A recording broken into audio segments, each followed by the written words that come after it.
BJYM general secretary చింతల రాఘవేందర్ ముదిరాజు ఆధ్వర్యంలో సంవిధాన్ గౌరవ అభియాన్ కార్యక్రమం జరిగింది। ఈ రోజు భారత రాజ్యాంగ నిర్మాత డాక్టర్ బిఆర్ అంబేద్కర్ రచించిన రాజ్యాంగం 75వ సంవత్సరాలు పూర్తి చేసుకున్న సందర్భంగా జిల్లా కోడలిలో కార్యక్రమం ఏర్పాటు చేశారు।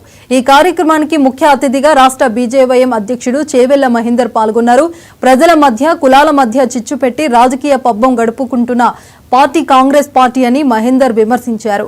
భారత రాజ్యాంగం గొప్పతనాన్ని ప్రపంచ దేశాలకు చూపించిన ఘనత బీజేపీ ప్రధాని నరేంద్ర మోడీకి దక్కుతుందని మహేందర్ తెలిపారు।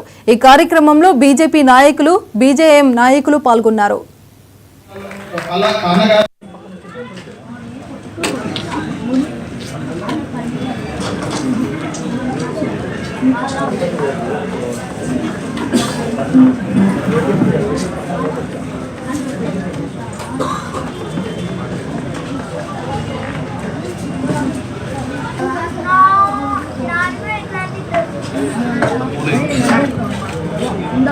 నమస్తే। ఈరోజు జిల్లెలగూడ మున్సిపాలిటీలో భారతీయ జనతా యువ మోర్చా ఆధ్వర్యంలో సంవిధాన్ గౌరవ్ అభియాన్ అనే కార్యక్రమాన్ని నిర్వహించడం జరిగింది। కార్యక్రమం యొక్క ముఖ్య ఉద్దేశం భారతదేశ వ్యాప్తంగా భారతీయ జనతా యువ మోర్చా ఆధ్వర్యంలో అనేక సెంటర్లలో భారత రాజ్యాంగంపై యువతకు అవేర్నెస్ కార్యక్రమాలు కావచ్చు, ఈ భారతదేశంలో భారత రాజ్యాంగాన్ని ఎన్ని రకాలుగా యువత ఉపయోగించుకొని ఈ యొక్క దేశానికి మనం పుట్టినటువంటి ప్రదేశానికి ఏ రకంగా ఉపయోగపడాలనే ఉద్దేశాన్ని వివరించడం జరుగుతూ ఉన్నది। కానీ ఈ సందర్భంగా ఈ యొక్క రాష్ట్రంలోనే కావచ్చు, లేకపోతే దేశంలో కావచ్చు, కాంగ్రెస్ పార్టీలో ఉన్నటువంటి కీలకమైనటువంటి నేతలంతా కూడా ఈ రాజ్యాంగాన్ని పట్టుకొని రాజ్యాంగాన్ని కూని చేసే విధంగా అనేకమైనటువంటి కార్యక్రమాలలో దుష్ప్రచారం చేయడాన్ని భారతీయ జనతా పార్టీ తిప్పికొడతా ఉన్న విషయాన్ని మీ అందరు కూడా తెలియజేయడం జరుగుతుంది।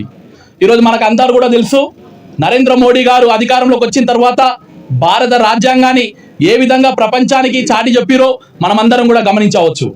ఈరోజు భారత రాజ్యాంగానే కాదు, ఆ రాజ్యాంగ నిర్మాత అయినటువంటి డాక్టర్ బిఆర్ అంబేద్కర్ గారి యొక్క ఆశయాలను నిలిపే ప్రయత్నంలో నరేంద్ర మోడీ గారు అనేకమైనటువంటి కార్యక్రమాలను తీసుకున్నటువంటి విషయాన్ని ఈరోజు మీ అందరూ కూడా గుర్తు చేయడం జరుగుతుంది।